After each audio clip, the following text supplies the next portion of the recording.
우리 이 시간 다 함께 자리에서 일어나셔서 오늘 우리에게 주시는 하나님의 말씀 함께 보겠습니다. 오늘 우리에게 주시는 하나님의 말씀은 고린도전서 10장 23절부터 11장 1절의 말씀입니다. 고린도전서 10장 23절부터 11장 1절 말씀 제가 읽겠습니다. 모든 것이 다 허용된다고 사람들은 말하지만 모든 것이 다 유익한 것은 아닙니다. 모든 것이 다 허용된다고 사람들은 말하지만 모든 것이 다 덕을 세우는 것은 아닙니다. 아무도 자기의 유익을 추구하지 말고 남의 유익을 추구하십시오. 시장에서 파는 것은 양심을 위한다고 하여 그 출처를 묻지 말고 무엇이든지 다 먹으십시오. 땅과 거기에 가득 찬 것들이 다 주님의 것이기 때문입니다. 불신자들 가운데서 누가 여러분을 초대하여 거기에 가고 싶으면 여러분 앞에 차려놓은 것은 무엇이나 양심을 위한다고 하여 묻지 말고 드십시오. 그러나 어떤 사람이 이것은 제사에 올린 음식입니다 하고 여러분에게 말해주거든 그렇게 알려준 사람과 그 양심을 위하여 먹지 마십시오. 내가 여기에서 양심이라고 말하는 것은 내 양심이 아니라 다른 사람의 양심입니다. 어찌하여 내 자유가 남의 양심의 비판을 받아야 하겠습니까? 내가 감사하는 마음으로 참여하면 내가 감사하는 그 음식 때문에 비방을 받을 까닭이 어디에 있습니까? 그러므로 여러분은 먹든지 마시든지 무슨 일을 하든지 모든 것을 하나님의 영광을 위하여 하십시오. 여러분은 유대 사람에게도 그리스 사람에게도 하나님의 교회에도 걸림돌이 되지 마십시오. 나도 모든 일을 모든 사람의 마음에 들게 하려고 했습니다. 그것은 내가 내 이로움을 구하지 않고 많은 사람의 이로움을 추구하여 그들이 구원을 받게 하려는 것입니다. 내가 그리스도를 본받는 사람인 것 같이 여러분은 나를 본받는 사람이 되십시오. 아멘. 이는 오늘 우리에게 주시는 하나님의 말씀입니다. 자리에 앉아주시기 바랍니다. 오늘도 함께 예배하는 우리 모두에게 주님 주시는 참된 평화가 충만하게 임하기를 간절히 소원합니다. 레프 톨스토이라는 작가를 아시지요? 아주 유명한 작가인데요. 이 레프 톨스토이의 명작 중에 사람은 무엇으로 사는가 라는 책이 있습니다. 저도 아주 오래전에 책을 읽어본 기억이 나는데 단편집이지요. 내용은 잘 기억은 나지 않지만 그 책에서 말하고자 하는 것이 무엇인지는 아직도 기억이 나는데 사람은 무엇으로 사는가? 거기서 이 레프 톨스토이가 얘기하고자 하는 것은 사람은 사랑으로 살아간다라는 거예요. 이 톨스토이는 이 책을 통해서 이 기독교의 가르침을 좀 전달하고자 했던 것으로 보이는데요. 그는 작품에 등장하는 여러 인물들의 만남 그리고 그 삶을 통해서 사랑의 소중함을 깨달아가는 그 과정을 이야기하고 있습니다. 사람의 마음속에 사랑이 있고 그 사랑의 힘으로 사람들이 변하게 되고 또 그 마음, 상대의 마음도 변하게 된다. 뭐 그런 이야기들을 소설을 전해주면서 사람은 사랑으로 살아간다라는 것을 이야기하는 소설이 이 톨스토이의 사람은 무엇으로 사는가라는 그러한 소설입니다. 오늘 설교를 준비하면서 저는 이 책의 제목이 떠올랐는데요. 왜냐하면 오늘 바울 사도가 이야기하고자 하는 것과 이 소설이 말하고자 하는 것 사이에 공통점이 있는데 그것이 무엇이냐? 바로 사랑이라는 것입니다. 8장부터 아주 긴 부분을 할애해가면서 이 바울 사도가 우상제물의 취식 문제에 대해서 이야기하고 있지요. 정말 긴 부분이죠. 오늘까지 우리가 계속해서 그걸 보고 있는데 그 사이에 많은 것들을 중간중간 이야기하고 있지만 간단하게 그 8장부터의 이야기를 요약하자면 이런 이야기예요. 하나님께서 모든 만물의 주인이 되시기 때문에 우상에게 바쳐진 제물은 아무런 문제가 되지 않고 또 그것을 먹는 것조차 전혀 문제가 되지 않는다. 그렇지만 그리스도인이라면 무엇이든 먹을 수 있는 그 자유를 기꺼이 포기할 수도 있어야 하는데 그 이유는 무엇이냐? 이웃을 사랑하는 마음이 그리스도인에게 있어서는 자유와 권리를 주장하는 것보다 더 중요하기 때문입니다. 계속 이야기하잖아요.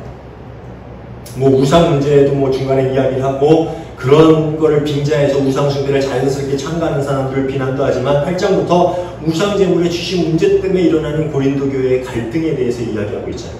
근데 이야기의 결론은 먹어도 되는 자유를 우리가 가졌어. 그런데 그것이 만일 너희 사이에 분쟁을 일으키고 이웃의 마음에 상처를 입히고 그들을 실족하게 하고 그들의 신앙에 걸림돌이 된다면 그들을 사랑하는 마음이 너희가 있지 않냐. 그리스도인으로 그들을 사랑하고 하나님 사랑하고 이웃 사랑하는 그 명령을 우리가 지키는 사람이기 때문에 그 자유와 권리 그까지도 포기해야 되는 거 아니겠냐. 이게 바울 사도가 이야기하고 있는 이 8장부터 내용의 요지. 오늘 본문의 시작인 23절을 보면은요, 이 바울 사도는 기본적으로 모든 것이 다 허용된다라는 입장을 견지하고 있어요. 23장이 처음에 그렇게 시작하고 있지요. 모든 것이 다 허용됩니다. 그렇지만 바로 이어서 뭐라고 이야기해요? 모든 것이 허용된다고 해서 그것이 항상 유익하거나 덕을 세우는 일은 아닐 수 있다. 그렇게 이야기하고 있죠. 모든 것이 허용되는 건 맞아. 너에게 주어진 그 자유가 모든 것을 먹어도 되는 그 자유인 건 맞아. 그렇지만 그 자유를 행사하는 것이 꼭 너의 삶 가운데 덕을 세우는 일, 유익을 가져오는 일이라고 할 수는 없어. 그 이야기를 하고 있는 거예요. 이것을 어려운 말로 이런 문제를 어려운 말로 아디아포라라고 하는데요. 이게 헬라어인데요. 이 아디아포라의 뜻이 뭐냐면은 그 자체가 선과 악의 문제가 될 수 없는 거예요. 그 자체가 어떤 선과 악의 문제로 판단할 수 있는 거 아니고 금지된 일도 아니지만 다만 그것을 행하는 자의 상황과 또 그것을 행하는 자의 어떤 마음과 뭐 여러 가지를 고려할 때에 선과 악이 될 수도 있는 문제라는 거예요. 그 자체는 절대적으로 선이다 악이다라고 말할 수 없지만 상황에 따라서 그것이 선이 될 수도 있고 악이 될 수도 있다라는 게 이 아디아포라의 문제라는 거예요. 그러니까 전반적으로 음식, 이 우상의 제물을 먹는 것은 이 아디아포라의 문제예요. 그게 절대적으로 선이다 악이다라고 이야기할 그런 건덕지가 안 돼. 그런 거리가 안 돼요. 하지만 그것이 상황에 따라서 안 좋은 일이 될 수도 있고 또 아무렇지도 않은 일이 될 수도 있어요. 그 이야기를 하고 있는 거죠. 뭐 말의 개념만 보면 어려울 수 있겠지만 이제까지 우리가 고린도 교회 안에서 일어나고 있는 우상제물 주식에 대한 문제를 우리가 들어왔으니까 좀 이해하기가 좀 쉽지요. 다시 정리해서 말하자면 우상에게 드려진 고기를 먹는 것이 죄가 됩니까? 죄가 되지 않아요. 그것이 악한 일이 됩니까? 악한 일이 되지 않아요. 그것이 내 신앙에 어떤 문제를 일으키는 영적인 힘을 가지고 있습니까? 그렇지도 않다는 거예요. 근데 그 문제가 믿음이 연약한 이들의 신앙을 실족하게 하는 일이 될 수 있다는 그것을 먹지 않는 것이 옳은 일이다. 그것을 먹는 것은 덕을 세우지 못하는 일이 된다. 그 문제에 대해서 이야기하고 있는 거죠. 23절에서 바울 사도가 이야기하고자 하는 게 바로 그거예요. 우상제물을 먹는 것이 허용된 일이지만 그것이 항상 모든 이들에게 유익하거나 덕을 세울 수 있는 일은 아닐 수 없다. 이게 23절의 이야기잖아요. 바울 사도가 자유와 방종의 구분이 자유와 방종 그 둘 사이의 기준을 구분하는 기준점을 삼고 있는 게 뭐냐면은 그것이 자신의 유익을 위해서 행하는 것인가 아니면 다른 사람들의 유익을 위해서 행하는 일인가 그것을 자유와 방종의 기준점으로 세우고 있습니다. 참 어려운 일이지요. 자유와 방종은 그 기준점이 참 뭐예요? 어떤 게 방종이고 어떤 게 자유인지 그것을 정하기 쉽지 않아요. 그런데 그것을 정하는 명확한 기준점이 있다라고 이야기하고 있는데요. 24절을 볼까요? 아무도 자기의 유익을 추구하지 말고 남의 유익을 추구하십시오. 여기서 바울 사도가 이야기하는 다른 사람의 유익이라는 게 뭐냐 하면은 다른 이들의 연약함 그리고 다른 이들의 상황적 어려움을 좀 이해하고 자신의 생각과 자신의 눈높이가 아닌 다른 사람의 그 삶의 자리에서 함께 생각하고 거기에 맞춰서 행동해라. 그 이야기예요. 그러니까 나는 괜찮아. 나는 돼. 내가 뭐가 문제가 있어. 이런 내 생각과 내 견지, 내 주장에서 그냥 무조건 행동하기보다는 다른 연약한 이들 혹은 어려운 상황에 처한 이들 그들의 상황을 그들의 입장을 이해하고 그 처지에서 생각하고 행동하는 것 그것이 자유와 방종의 기준점이 된다. 그러니까 내 유익을 위해서만 살아간다는 것은 방종이다. 하지만 다른 사람의 유익을 위해서 내 자유를 절제할 수 있다. 그렇다고 자유를 아주 행치 말라는 건 아니잖아요. 절제할 수 있다면 그것이 바로 자유를 온전하게 누리는 일이 된다. 이게 자유와 방종의 기준점이라는 거예요. 고린도 교회 성도들 중에는요, 어떤 이들은 자신의 생각이 옳다고 여겨서 다른 사람의 연약함 따위는 고려하지도 않는, 그 안중에도 없이 행동하는 이들이 있었는데, 아까 이야기했듯이 아디아포라, 즉 모든 것이 허용된다라는 자유는요, 절대적인 진리, 상황에 따라서 악한 일, 옳지 않은 일이 될 수 있다는 거예요. 절대적인 진리가 아니라 상황에 따라서는 그것이 악한 일이 될 수도 있고, 그것이 아무렇지도 않은 옳은 일이 될 수도 있다는 거예요. 특별히 그리스도인들에게는 더욱 그렇죠. 그 이유가 뭐냐? 그리스도인들은요, 그냥 이 세상을 즐겁게, 마음껏, 편한 대로, 하고 싶은 대로 그렇게 살아가라고 그리스도의 보혈을 통해서 자유가 주어진 사람들이 아니기 때문입니다.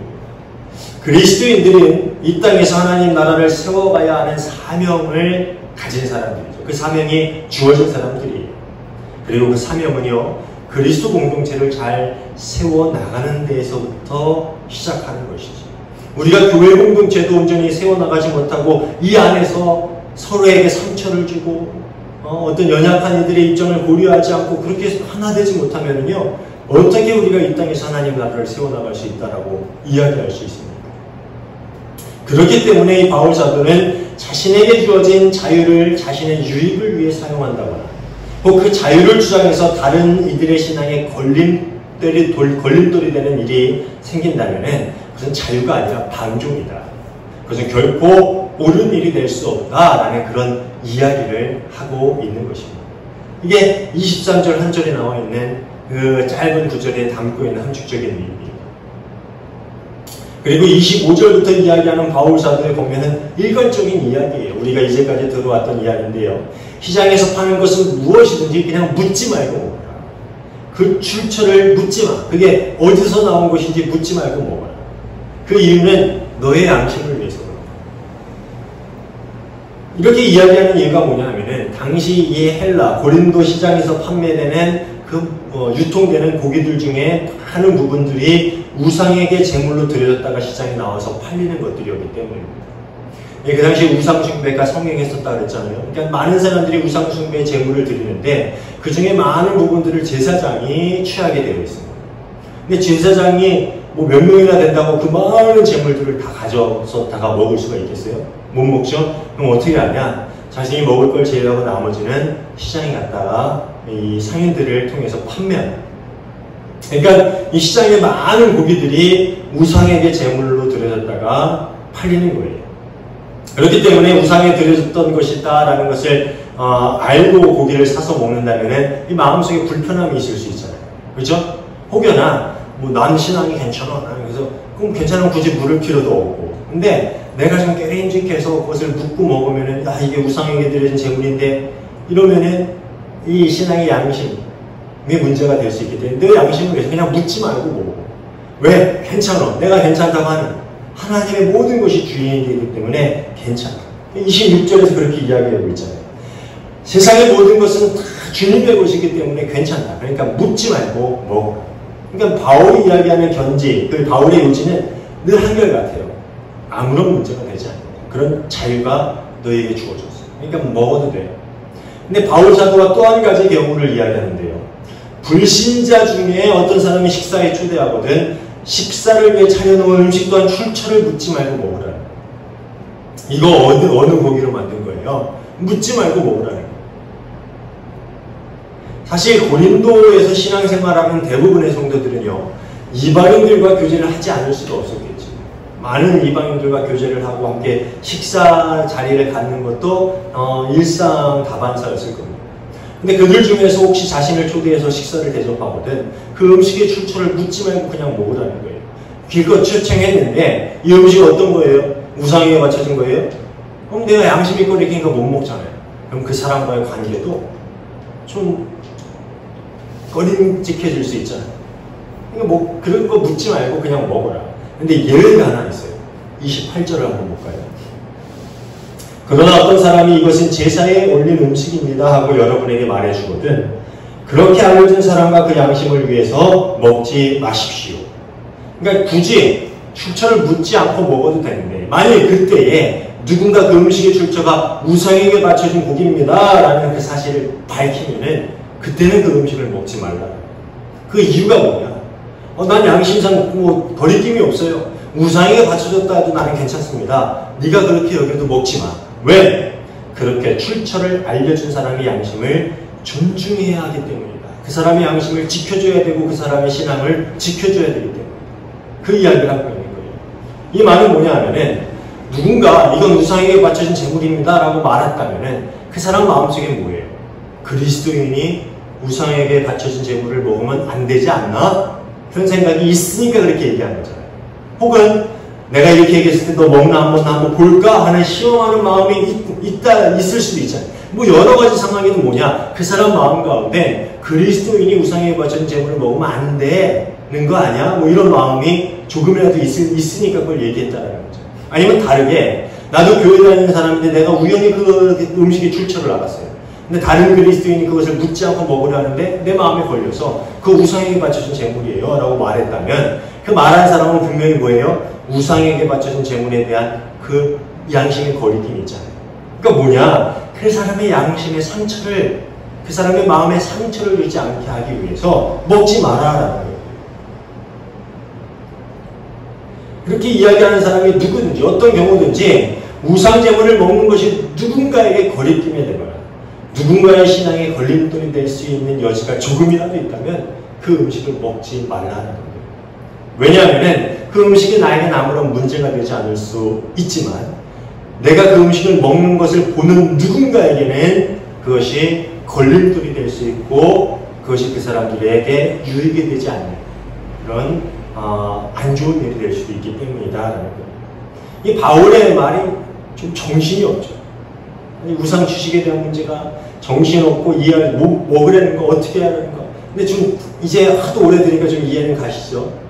이 바울 사도의 이야기의 요지를 31절 32절에서 이야기하고 있어요. 한번 볼까요?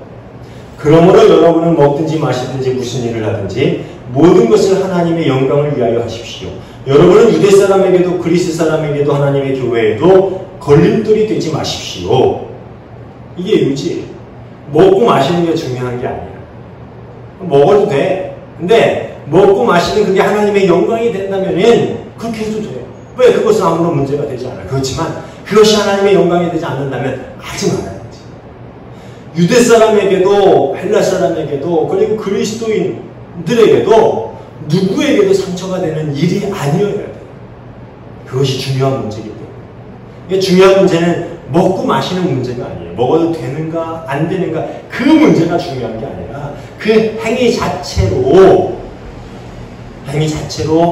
누군가에게 유대인이든 이방인이든 그리스도인 누군가에게 걸림돌이 될 수 있다면 그건 안 된다. 누군가에게 불편한 마음을 줄 수 있다면 그것은 하지 말아야 돼요. 이제 이해가 명확히 가시죠. 그러니까 그 자체에 대한 이야기를 하고 있는 것이 아니라 우리가 살아가는 모든 영역, 단순히 먹고 마시는 영역만이 아니라 삶의 모든 영역에서 우리는 하나님께 영광을 돌려야 할 그런 책임이 주어진 그리스도입니다. 그렇기 때문에 너의 양심이 괜찮다 해도 꼭 다른 이들에게 그것이 걸림돌이 된다면 그것이 하나님께 영광을 돌리는 일은 아니지 않아요. 그러니까 하지 마라. 그 이야기를 하고 있는 거예요.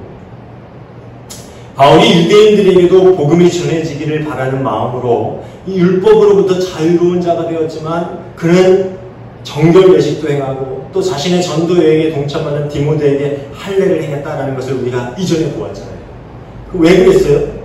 유대인들에게 복음이 전해지고자 하는 그 마음 때문에 그런 거예요. 그들에게도 하나님의 영광이 세워지고 밝혀지고 그들에게도 구원이 임하도록 내가 안 해도 되지만 하는 거예요. 또 이방인에게 복음이 전해지는 것을 바라는 마음으로 오늘 율법을 이방인에게 강요하지도 않고 자신 또한 오랜 관습에 사로잡혔던 사람인데 과감하게 벗어던지고 이방인 같은 모습으로 그들에게 다가가지요. 왜? 이방인들이 구원받기를 바라는 마음. 먹는 것, 마시는 것, 삶의 모든 영역에서 오직 하나만 생각하고 행하면 된다. 그 이야기를 하고 있는 거예요. 내가 지금 하고 있는 일이 하나님의 영광을 세우는 일인가? 혹 하나님의 영광을 가리는 일이 되고 있지는 않은가? 이것이 내가 살아가고 있는 모든 일의 기준이 되게 하라라는 것이 바울 사도가 그 오랫동안 이야기한 그 이야기의 요지가. 너희가 우상, 재물 먹어도 돼. 그런 자유를 가진 것 맞아. 근데 그렇게 함으로 너희 공동체 안에 상처받는 일이 생기고 갈등이 생기고 분쟁이 생겼잖아. 그럼 그게 자유냐? 자유가 아니다. 그건 방종이다. 그것이 옳으냐? 옳지 않다. 허용되었지만 유익을 세우지 못하는 일이 된다. 왜? 너희는 진짜 중요한 기준을 잊었기 때문이다. 그 기준이 뭐냐? 행동 하나하나, 작은 것 하나하나, 먹고 마시는 모든 일이 하나하나 오직 하나님의 영광을 세우는 일이 되고 있는가? 그것을 잊는다면 그 어떤 자유도 자유가 될 수 없고 때론 방종이 될 수 있고 또 어떤 것도 유익한 일이 될 수 없다. 이제 바울 사도가 무엇을 이야기하고자 하는지 여러분 이해되십니까? 바울 사도는 모든 면에서 그런 모범이 되는 사람이었기 때문에 33절에 자신있게 이야기하고 있죠. 한번 볼까요? 나도 모든 일에 모든 사람의 마음에 들게 하려고 했습니다. 그것은 내가 내 이로움을 구하지 않고 많은 사람의 이로움을 추구하여 그들이 구원을 받게 하려는 것입니다.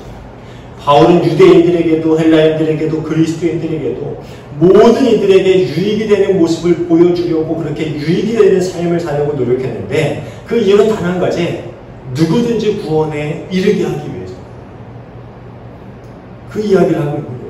꼭 내 모습으로 인해서 누군가가 실족하지 않게 하기 위해서. 자신의 행동 하나, 자신이 먹고 마시는 작은 것 하나로 인해서 실족하지 않게 하기 위해서. 오히려 그것이 덕을 세우고 사람들을 구원으로 인도하는 일이 되게 하기 위해서 오직 그 영혼을 위한 사랑 때문에 자신에게 주어진 모든 자유를 절제하고 조절하면서 살아가고 있다. 나는 모든 사람에게 그렇게 잘 보이려고 하는 것이다. 이 사람이 성공하려고 잘 보입니까? 누구에게나 인정받으려고 잘 보이는 거 아니잖아요. 내 모습이 오직 그리스도의 덕을 세워가는 일이 될 수 있게 하기 위해서. 그래서 나는 모든 이에게 상처가 되는 그런 일들을 행하지 않고 모든 것에 모든 모양이 되는 그러한 삶을 살고 있다. 그 이야기를 하고 있는 것이죠. 우리 삶에 적용될 만한 아주 쉬운 그리고 확 와닿는 그런 예를 하나 들어볼까요? 저는 고등학교 친구들을 종종 만납니다. 근데 그 고등학교 친구들을 만나러 가면요, 그 친구들과 함께 식사를 하게 되는데요. 꼭 식사를 하면은 요 친구 중에 집 굳은 친구가 있는데 꼭 술 한잔 해. 맥주 한 잔 정도는 괜찮잖아. 라고 이야기합니다. 근데 그 중에 신학을 한 친구가 있어요. 신학을 한 친구는 술을 먹는 것이 죄가 되지 않아요. 성경에도 해석해보면 그렇지 않아요. 잘 알죠. 신학을 했으니까 오죽 잘 알겠어요. 지금 이제 신학을 하다가 세상 직장을 다니는데 그 친구가 이제 신학에 대해서 풀면서 한잔해, 괜찮아. 이렇게 이야기를 해요. 근데 그 친구 말이 틀린가요? 그 친구 말이 맞아요. 술을 마신다고 구원을 받지 못하는 건 아니에요. 신학적인 문제에 대해서 이야기하자면 그렇습니다. 그렇다면 그 자리에서 제가 술을 먹어도 되는 거 아닐까요? 친구가 한잔 하라고 치고 신학적으로도 문제가 없으면 마셔도 되는 거죠. 맞습니까? 자, 여기서 이 바울 사도가 이야기한 부분이 적용됩니다. 첫째, 만에 하나 그들 친구들, 그 친구들 마음속에 있을지 모르는 양심입니다. 그 친구들이 저를 떠보는 걸 수도 있잖아요. 그 친구들은 혹시 아닌데 라고 하면서 그냥 그렇게 해보는 걸 수도 있잖아요. 그 문제를 고려할 때 내가 마시는 것이 유익을 세우는 일이 아닐 수 있지. 두 번째, 혹은 그 자리에 제가 목사거나 그리스도인인 것을 아는, 귀등으로 듣는 옆에 자리의 사람들이 그 모습을 본다거나, 혹은 제가 목사인 걸 아는 누군가 제 지인이 제가 술을 마시는 모습을 본다면 그 마음에 상처를 받거나 실족할 수가 있죠. 그렇기 때문에 마셔도 괜찮다라는 자유가 있지만 마시는 것이 덕을 세우지 못하기 때문에 그것은 옳지 못하는 일이 되고 만다. 이해 가십니까? 먹는 문제에 대해서 이야기하자면 그렇지만 사실 먹고 마시는 문제가 아니라 모든 일에 대해서 다 그렇다라는 거예요. 모든 일에 대해서. 그러니까 우리가 살아가는 모든 행동 하나하나 조심해야 돼요. 쉽게 얘기하면 우리가 사치를 부릴 자유가 있어요. 나는 돈이 많아. 사치를 부릴 수 있지요. 그렇죠? 그런데 만에 하나 그게 교회 안에 연약한 분들의 신앙을 저해하는 일이 될 수 있다. 굳이 교회 안에서 그런 모습을 보여주지 않는 것이 옳을 수 있지. 예를 든 거예요, 예를. 그런 일이 우리 교회에 있었다는 게 아니라, 내가 경험했다는 게 아니라, 예를 들면은, 그런 일도 생각하자면은, 이건 내 자유고, 내 돈을 쓰고 내 마음이지만, 혹시 그런 일이 될 수 있을까? 나는 조금 더 검소한 모습으로 그렇게 살아가야지. 이런 마음을 가질 수도 있다는 거죠. 그래서, 우리에게 주어진 자유를, 때로는 우리가 다른 이들의 신앙을 고려하고, 그 양심을 고려하고 그런 문제로 인해서 우리가 절제하고 좀 조절하는 것, 그것이 우리에게 주어진 자유를 온전히 사용하는 것이다 라는 그런 이야기를 하고 있는 것이지요. 이 요한 크리스토스톰은 이런 이야기를 하는데요. 이 이야기가 참 좋아요. 하나님께서는 그리스도인들을 자유롭게 만드셨으며 아무런 해가 미치지 못하는 곳에 그들을 두셨습니다. 하지만 다른 민족들은 그들의 삶의 규칙을 이해하지 못합니다. 그들은 그리스도인의 자유가 지닌 본성을 보지 못하며 그리스도인들이 마귀를 피하면서도 그들에게 바쳤던 음식을 먹으려 할 만큼 식탐이 대단한 것을 보고는 그리스도의 신앙은 거짓이라고 생각합니다. 이 말은 좀 이제 번역을 하니까 이렇게 되는데, 뭐냐면은 그 사람들은, 그리스도인들은 마귀를 대적하잖아요. 근데 마귀에게 바쳐졌던 음식을 먹는 그런 모습을 보면서 저 신앙은 거짓 신앙이야, 그렇게 생각할 수가 있다라는 거죠. 그 뒤에 뭐라고 하냐면은, 이런 판단이 불공평할지 모르지만 다른 민족들이 이렇게 판단할 근거를 아예 주지 않는 편이 더 좋습니다. 그 사람들이 그렇게 판단하는 거 옳지 않아. 불공평해. 신학적으로 옳지 않아. 우리는 우리에게 자유가 있고 우리가 할 수 있는 권리가 있어. 그 사람들이 그렇게 판단해도 난 잘못한 게 아니야 라고 할 수 있지만, 그렇게 판단할 근거를 주지 않는 것이 더 유익한 일이다 라는 이야기를 하고 있습니다. 크리스토스톰의 말처럼 우리 모든 그리스도인에게는 먹고 마시는 일에서부터 말하고 행동하는 것 하나하나에 목적이 있고 기준이 있어요. 목적, 기준 분명히 우리도 가지고 있다는 거예요. 그게 뭐냐? 이것을 먹는 것이 옳다, 저것을 먹는 것이 옳지 않다, 이게 아니라 먹고 마시는 일에서부터 말하는 것, 행동하는 것 하나하나 모든 일의 기준은 그것이 하나님의 영광을 세워가고 있는가 하는 것입니다. 세상 사람들에게도, 다른 종교를 가진 사람들에게도, 그리고 함께 공동체를 세워나가는 그리스도인에게도 모든 이들에게 유익이 되고 그들을 구원으로 인도하는 일이 되고 있는가 하는 것이 그리스도인들이 먹고 마시는, 그리고 살아가는 모든 일들의 기준이 되어야 한다는 것입니다. 우리가 먹고 마시든 살아가면서 하는 선택하는 모든 일들의 기준이 뭐냐? 이것이 하나님께 영광을 돌리는 일이 될 수 있는 거예요. 여러분, 그거 잘 판단하시고, 물론 쉽지 않아요. 어떤 때는 이게 옳은 일이 될 수 있고, 어떤 때는 옳지 않은 일이 될 수 있어요. 그때 기도해보고 결정하세요. 사랑하는 여러분, 우리에게 주어진 자유를 누리지 못하는 것, 원하는 것을 마음껏 하고 또 원하는 것을 마음껏 먹고 마시지 못하는 것이 때로는 불공평하다라고 여겨지고 또 불편할 수 있을지 모릅니다. 하지만 우리에게는 그보다 더 큰 사명이 있지요. 아까 얘기했듯이 사람은 무엇으로 삽니까? 이걸 질문을 바꿔서 성도는 무엇으로 삽니까? 우리는요, 하나님의 영광이 세상 가운데 드러나고 하나님의 나라가 확장되고 많은 이들이 구원의 길로 돌아온 일에 동참해야 될 그런 사명을 가진 사람들이지. 그리고 그것이야말로 세상 어떤 일보다 우리에게 큰 기쁨이 될 것이라 저는 믿습니다. 성도는 그 사명으로, 그 사랑으로, 그 기쁨으로 살아가는 것입니다. 불편하다고 불평하지 마십시오. 언젠가 그 불편함이 여러분에게 큰 자랑이 되고 큰 기쁨이 될 줄로 믿습니다. 여러분의 절제가, 여러분의 참음이, 여러분의 포기가 여러분에게 큰 칭찬 그리고 큰 감사의 조건으로 돌아오게 될 줄로 믿습니다. 우리 그 사명을 잘 감당하고 그 기쁨을 정말 충만하게 누릴 수 있는 저와 여러분 모두가 되시기를 주님의 이름으로 축원합니다. 기도하겠습니다. 하나님 감사합니다. 우리에게 그 사명을 주심에 감사를 드립니다. 성도는 그 사명으로 살아가는 줄로 믿습니다.